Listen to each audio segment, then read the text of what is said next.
Welcome, fellow Armchair Generals and Hearts of Iron fans. This is Gamer 1745 here with my review of Hearts of Iron 4. I think this is a great game. You can go away now if you don't want to hear any more than that. It is great. You want to hear why I think it's great. This is probably the first of several reviews. I don't want to get it too long. But this is to some degree going to be a fan letter to Paradox about this. Don't love everything about this game. Don't get me wrong that I'm just some fanboy and they do no wrong. They made some bad decisions in my opinion with this, but this is a great game. Do you want to buy it yet? Depends on who you are and what you want out of the game.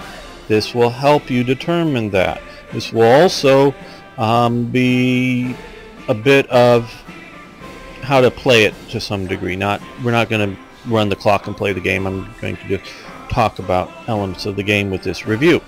So we're going to start out with what I love about this game the most and what truly makes this a great game. It is this. There is no other game that I know of, can't be done in the pre-computer age, can be done now obviously, in which you no longer manufacture units, you no longer produce units, you manufacture or produce equipment. That is what is such a big change about Hearts of Iron 4 for any other game that I know that's on the strategic level. I'm not talking tactical, I'm talking strategic. You produce equipment. Whether it's basically, this represents infantry equipment. They show a picture of a rifle and hand grenade, but this represents the helmet, the boots, and all the ammunition that that rifle is going to shoot through its history. Okay, we'll get a little bit more into that in a minute. So you produce these. You can stockpile them. This red shows that we need more equipment than we currently have. Than we currently have available. Green is we have excess and we're stockpiling. Yellow is either we have some but we don't need any of that there. Now we do train units. A unit costs no ICs, BRPs, or any other manufacturing element. You can create as many units as you want. Now, if you have no equipment for the unit, this bar will be sort of like this, or very little equipment here. It'll be empty. If you have no manpower, you'll get warnings that your manpower is low and you'll have no manpower for the unit. This bar here is how well trained. It's at 90% for this unit currently, up to 100% trained to be deployed. You have to, I think, get to like 15 or I'm not sure percent to be able to hit this down arrow, which will put it down onto the map. So this unit's 87% trained and it has 87% of its equipment. We still need, you can look here, some light tanks and some motorized Opel Blitzes. You still need some of that to properly fill out. But you can use the unit, just not as effective, non-fully equipped. So that is a revolutionary thing in games like this. You now produce equipment, no longer produce units, and I say produce as in production. There are two types of equipment production. Naval dockyards, which produces ships, submarines, and anything that floats on the water. The other type is military, which will produce aircraft, tanks, rifles, artillery pieces, support equipment. These currently at release are very simplified, meaning support equipment can be med packs, radios, sleeping bags. I'm not quite sure. Engineering equipment, whatever it might be, just sort of generic. This is really sort of basic, just the basic concepts here. Whether this is all moddable, what the equipment is, and they may very likely do DLCs to add mountain special equipment or mountain rifles or mountain artillery or whatever it might be in future. I'm sure either mods and or the company will do that. So that's what your production. Now the other type things is civilian factories. This is civilian factories here. Civilian factories produce everything that isn't equipment. If you want to produce more civilian factories, they produce those. If you want to produce military factories, they produce those. Dockyards, once you get it unlocked. Rocket sites or nuclear power plants. They also produce airports. Again, radar stations once it's unlocked here. Anti-air and infrastructure. As well as land forts, naval bases, which are different than shipyards, and coastal forts. They produce everything else. Now, this production costs you absolutely nothing. Costs you no resources, no manpower. What keeps it somewhat limited is, really want to get rid of that, is the state. Hearts of Iron 4 has introduced a new level called the state. This, where we initially click, is a province. This is a state. All factories here of any type are produced at the state level. Each state has a maximum number of slots here. States can be a minimum of one province. Famous ones would be Luxembourg or Gibraltar, so that they may be so small that they're set up to never unlock a factory just because they represent something so small. Other very small ones will be things like Malta Islands that are one province. There are national focuses, we'll get to those in a second, and other things that can potentially increase the number of slots available in a state. Plus, different provinces can, say, max out on a number of synthetic refineries. A good time to talk about those. Synthetic refineries produce 5 oil and 2 rubber per day. So you can currently here have 1 per province or per state. Gotta remember that. I keep using the term province. You come over here and you can research as time goes on greater levels that will get you up to 4 refineries per state. So you can produce more that way. If you run out of territory. So there are limiting factors as to how much you can manufacture, but there are otherwise no, and it's up to 15 per task, and you can't decide to set it at 5, 5, 5, 5. It's just 15, 15, and then whatever remainder per task. Different. You can see here construction costs. That's just sort of the time it takes to produce them, based on if it was a full 15 or however it's calculated. So that is what you use to produce things. You can switch between military and civilian, meaning you can convert a civilian to a military and back and forth if you so desire. So these don't cost anything. On the state, well, no, coastal province would be better. On the province, there are still provinces. As you can see here, this is a marsh province, so it has its own individual terrain. This one has 0 port levels in it, where this one looks like the wrong spot. There we go. has a port level of 8. No land forts and no coastal forts, which you could build in that province. Those are on a provincial level. Air bases are, like as everything else, are on a state level, though of course you can have 1 through 10. Something like this is eye candy up here. This is representing, just visually on the map, a naval dockyard here, but that is not a port. This is a port. So that. Click here, you can see the sea zones, because we're clicking on the port here.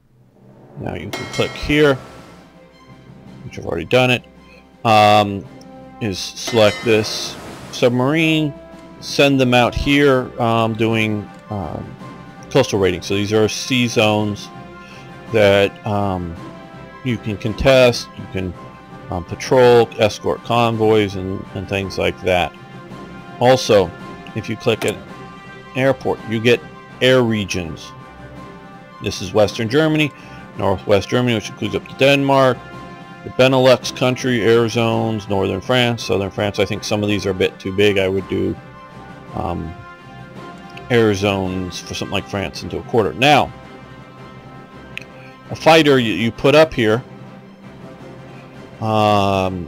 may... let's put this one up here. What's all these up here? See this one?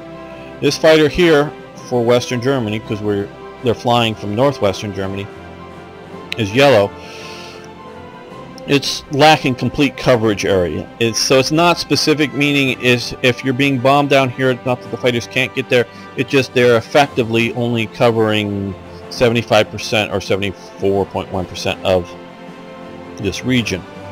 Where the bombers are longer range, they'll fully cover it. Now if we were to have that moved up to here, well, it's still very short range, but it goes up to 78% because theoretically it's going all the way up to here. It won't cover everywhere from base starting in what state and how much, where it's located in the short range of that fighter. So the mere fact that this is a huge air zone doesn't mean that if you have fighters based here, they're effectively covering everything else, and if you were to cut them into smaller, it would be 100% coverage here and 0% coverage out there. I think some of these are a little big, but that sort of covers most of the regions in it. Also, I want to get out of. Let me get back to this. Infrastructure is on the provincial levels. State level. I keep saying the wrong one. On the state level. So everywhere in that province has the same infrastructure. The main thing that you need to worry about, levels wise, is for supply. Now, you don't have supplies in this game. I'm sorry if I go over something more than once, but when you build a tank, any of these and different models take different amounts to build. Keep that in mind as you build things. But this oil thing here is when you build this tank, you build all of the fuel it needs for the lifetime of its tank. All at the beginning of production for it comes off of this needs here. Now, if you have the tank here in Berlin, in this unit here, functionally it'll sit here forever and never have a problem, this unit here.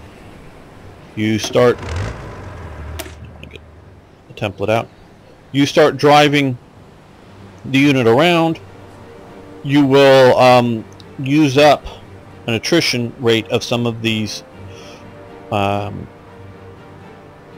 pieces of equipment. And it will vary for terrain types, meaning moving it through jungle will be harsher for certain equipment types than it will be through the nice gentle plains of Poland.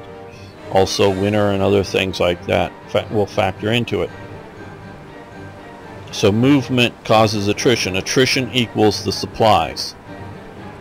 sort of, I think, counterintuitive what they've done. I don't like this element of the game. Again, I love the game overall, but there's some elements that I really don't like about it.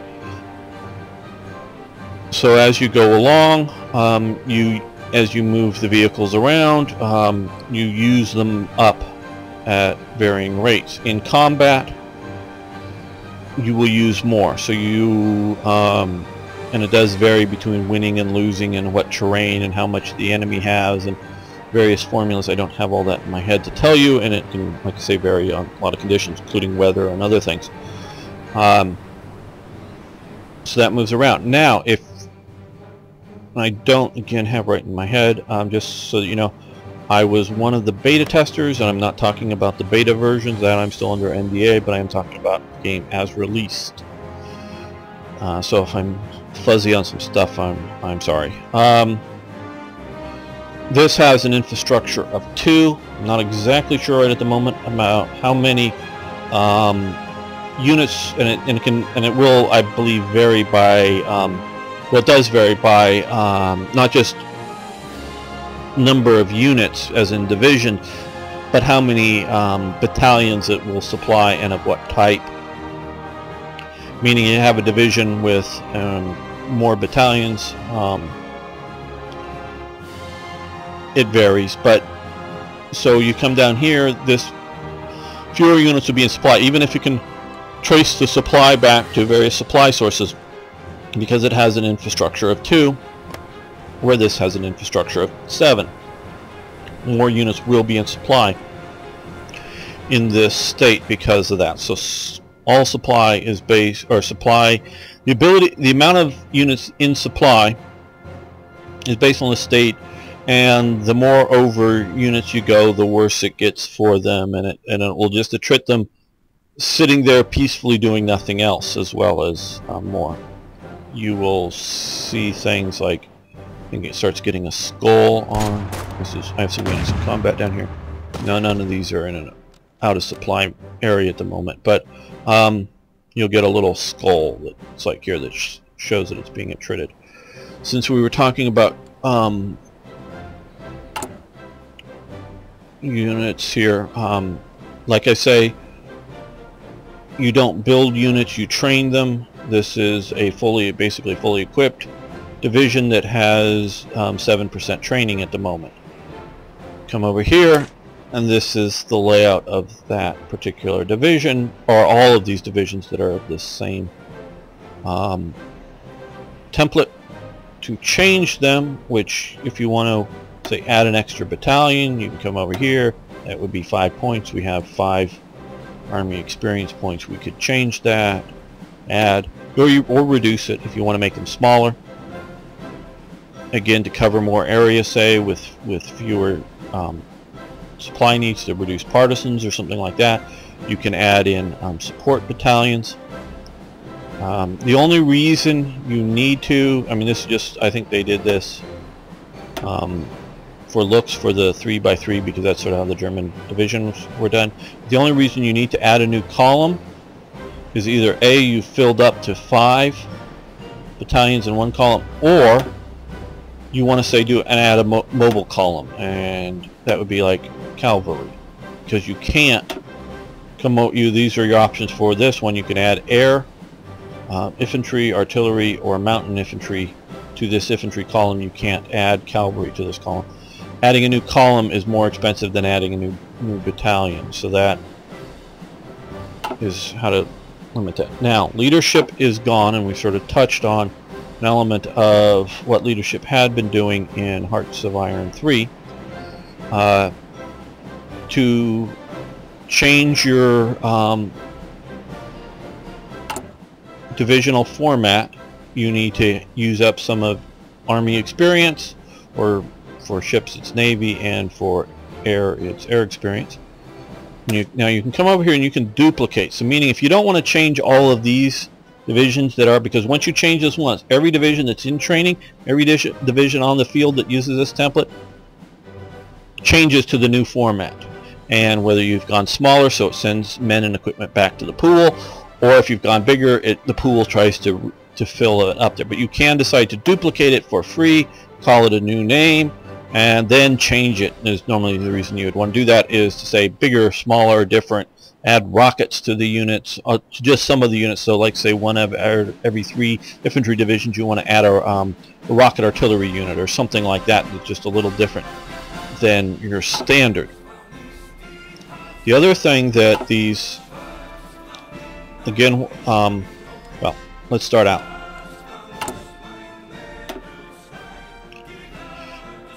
No, let's do something more interesting. Okay, this here, 1936 fighter here. It says BF-109. It isn't a BF-109.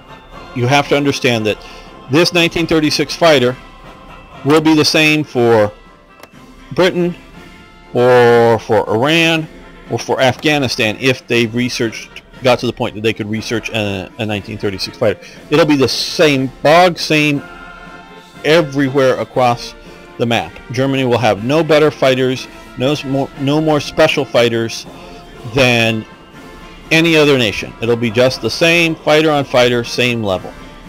But that's how it is as standard. Oh, keep clicking the wrong spot. Sorry.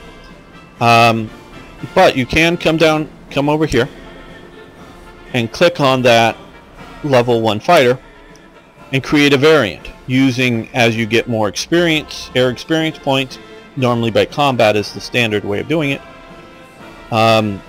You can increase the weapons, you can increase the engine or the range or the reliability.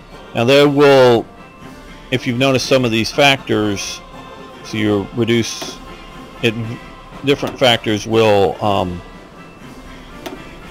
counterbalance out different elements here, but you can work through what you want to do. So if you're Japan, which traditionally had lightweight long-range fighters to cover great open distances, you can make your fighters I didn't need to do that, but okay, you can increase out your range, but you've reduced your reliability by 24%, but you've increased it 210 mile range now. So you've increased the range of your fighters so that instead of, like we were talking about earlier, with the very short range interwar fighters not fully covering this area, now they would fully cover it, or they could be up here and potentially be flying down here if they've got that range in it. It's how you can determine, you can do that. So you can specialize and make different aircraft that way. There is another way to, additionally, they're not exclusive, make nationally oriented fighters here. You come, now, again, back to why I love this game, is when you produce a fighter, this, let's go up here, this fighter that's in production right now, it's 1.1 a week with 3 factories at this level. As you research various techs and things go along, you can increase the efficiency production cap. But, and so this is this production line here with this number of factories is at its max capped efficiency. But let's reduce this down here and add some here. Well, no, that isn't going to do what I wanted to show. Reduce this down here and add more here. See, this turns red is because we've added more factories to this production line. It is no longer operating near its capped efficiency. Again, you can research more text to increase the cap level of a particular production line. But so when you create a new, excuse me, just little hiccups. When you start a new production line, it's at very poor efficiency. As it builds more and more of them, efficiency builds up. You can switch stuff around. Now, but once you build this fighter is built. It's going to stay that way until it's out of the game, shot down or whatever. Now, we don't have any active here, but once you create a new variant, then you switch this over to a new variant here, and it takes a minor hit in efficiency, because it's still basically the same type of fighter. It's more like I don't know, 10 or 15%. It varies. Maybe, I think it varies by how big of a variant it is. Is it just one of those things varying, or did you hit +4 in different places or something? So that can will affect how much of a change for production it is. But also, if you had Messerschmitt as your aircraft design tech team, if you will, while that aircraft was being produced, it will have agility +10%, max speed +10% for both fighter and carrier fighters. Just to cover that. Sorry if I'm jumping around a little too much. Well, we'll go to the research. These are, you can research out carrier versions of these aircraft if they have that up in the corner. And you'll have a carrier version of a naval bomber or a fighter or whatever. So if you have Messerschmitt active while that fighter is being produced, you will have those change of abilities off of the standard, and that will stay with that particular fighter for the rest of that fighter's life. If you want to have better ground attack, close air support, you would use Junkers. And so if you switch these around as time goes on, you'll lose the benefit for current production, but you won't lose the benefit for previous production. So you can make customized equipment that would be better than standard, or different than standard, whether you want to say better or not, but different than standard. So that is very doable. It is still not making a specific model of fighter that is historically whatever. You can do the research and try to make it similar. Now, to change your government here, you need political points. That's this stuff up here, political power. Basically, any of these changes takes 150 points. Germany starts out at base value of 2 per day. Since I already have Rudolf Hess here as one of the ministers, he is increasing it by 15%, and Hitler is increasing it by 50%. And since we are currently focusing on the national focus of Army innovations, that's reducing it by 1 point. So we're ending up at 2.3 political power points increased per day. And so once it gets up to 150, then you can make a change, or they will store up. Political power points are also used in diplomacy. So if you want to say improve relations, you can cost 10 political power points plus a daily cost for a while of 0.2. Or you can justify war goals or other boost popularity. Some, these will cost political power points per day. So again, they've gotten rid of the catch-all leadership, which I sort of looked at as people went to university or whatever. Some of them diplomats have no technical skill, other technical people have no diplomatic skill. This, they've broken them out into different areas when talking about that. The other area now here is text research slots. A lot of your minors, I believe, start with 2. Germany starts with 4, representing that it's a country with more available to research. And through national focuses, you can work your way down and eventually get an extra slot. Got to work through the tree. And so you can get an extra research slot. I believe the biggest you can get is 6 for America. I believe it starts out with 5. And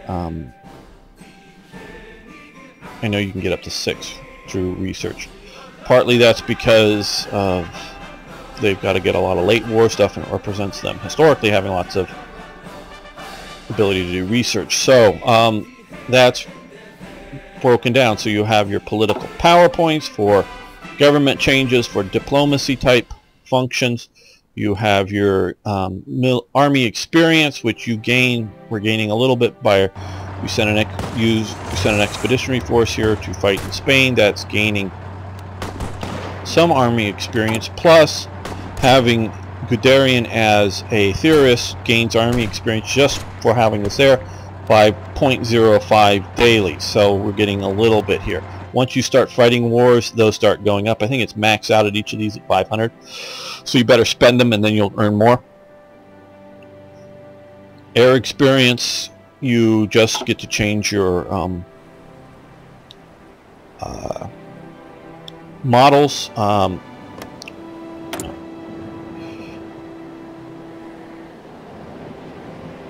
This, you can keep moving this fighter squadron around. You can run an airbase here. You can transfer, and this fighter squadron will transfer over to this other airbase here into Brandenburg. So that's going to go over to there. So it can be a persistent unit, but if you hit remove air wing, it disappears, but the manpower goes back to the pool, and the aircraft go back to your aircraft pool. Nothing goes wrong, and you can immediately create another, and by hitting control, does it 10 at a time, hitting shift will do 100 at a time, or any, you know, you have fewer, whatever. Move them over here and you can create a new air wing just by doing that. And then now they take a little while to deploy, and the further they are away from basically your capital, I understand, the longer it takes to deploy them. So again, you're no longer building units, you're building aircraft. Aircraft get shot down. You can you build more to replace them. The units stay there. You no longer have leaders of units, but you do have fighter aces that you will get, which are sort of like super aircraft kind of thing, but they can die. Navy experience really only functions here, as for building variants. So you don't have units. You do have fleets, and you can assign a commander. There's very few for Germany at the start of the game here. Oh, and you do have the ability to spend political capital to recruit new admirals or generals or whatever for any nation. I'm not sure exactly how many Germany has historical in reserve, if any, for something like this. It will just do generic ones at some point, so you can keep getting more. But so you can put Lugens, who wasn't very good in my opinion. They've overrated him at 4, because him at 4, yeah, Raider and Donuts were much better than Lugens. But so you can put him in charge, and so he's in charge of this fleet, and you can split them, whatever else there, but they're not like a experienced, coherent unit like a division. And you don't need any political power moving these around or reformatting those. So that's what you do with military experience, political power, and also replaces here. A lot more to talk about, but this is sort of a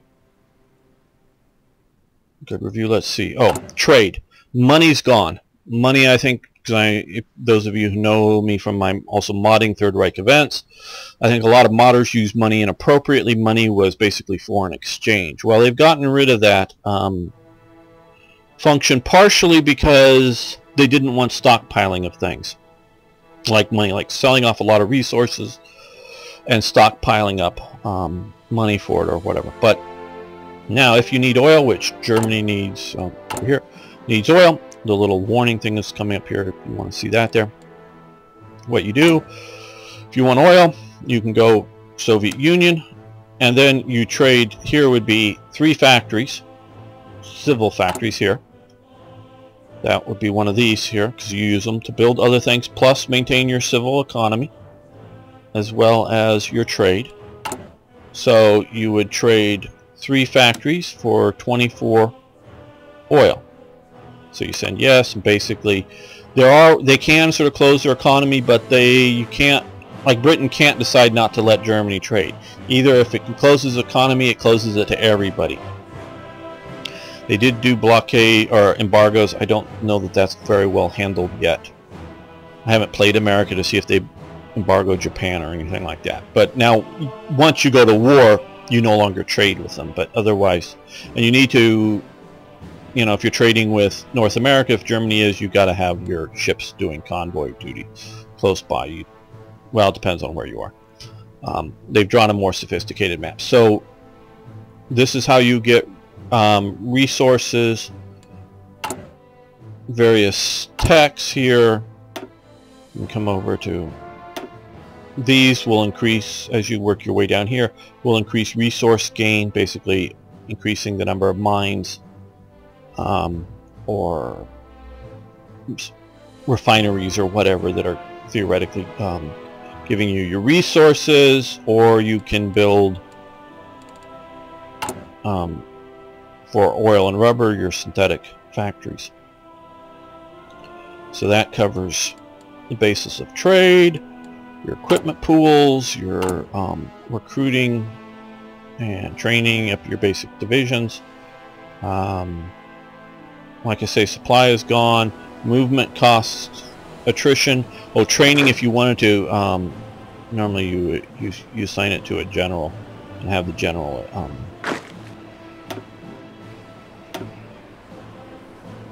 instead. You can have him exercise these troops. I don't know that you're going to get beyond on training. Okay, that's trained, so these are some recent ones I produced.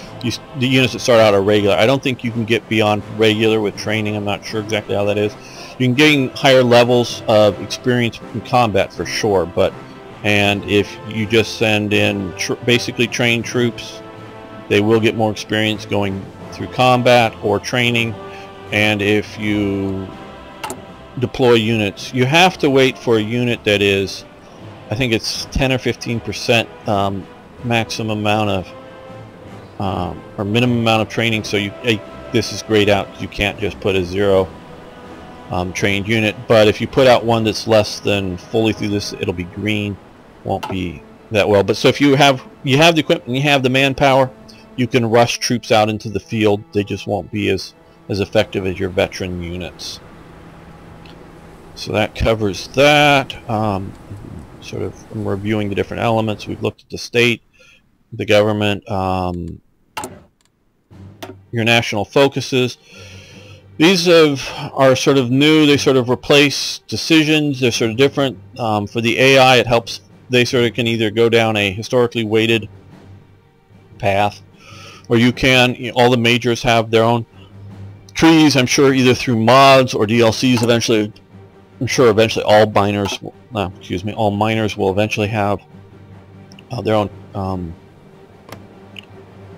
national focuses. Probably switching will be stay neutral, stay neutral, stay neutral, stay neutral kind of national focus, or whatever, things to keep them from, invading the world.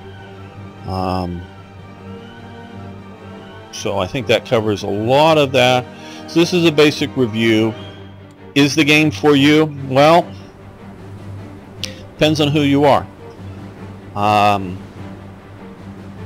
I'll say this, I don't think the game is quite ready. It doesn't mean, no, I'm not saying it's bad, but if you're expecting a fairly historical history game, meaning like the war to sort of, at least if you sort of play historically, expecting the war to start in a sort of historical time and unfold, I think you might be a little disappointed.